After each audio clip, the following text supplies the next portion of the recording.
Awak okey? Saya takutlah. Takut apa? Biasanya pakai kita ada malam petang. Ah? Hei, tak semestinya kita ada malam pertama. Kan kau cakap kita tak satu rumah bila dah kerja. Kita baru satu rumah.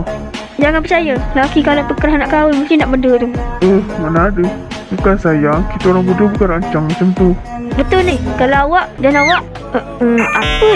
Awak semua kawan saya kan? Ma, cuma masalah kawan saya.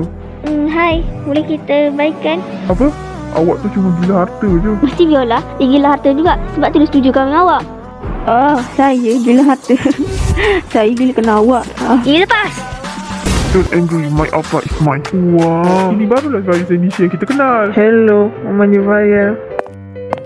Lah, kenapa dia orang lari? Entah, pasti dia tengok mama cantik kot. Akhirnya kita habis juga. Nanti kita kerja pula. Ya.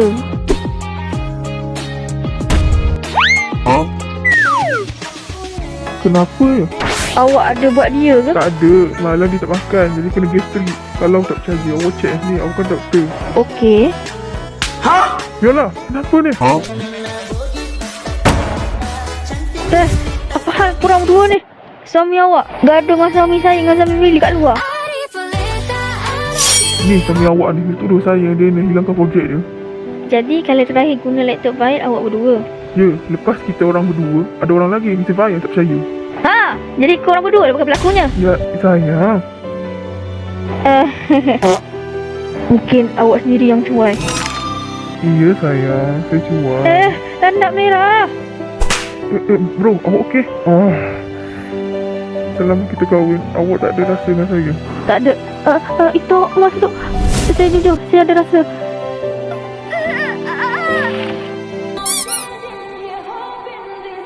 Rasa nak lagi tak? Maaf ya sayang. Rasanya mama dengan ayah ada tak dalam? Saya jual nasi kecil. Manalah bini aku.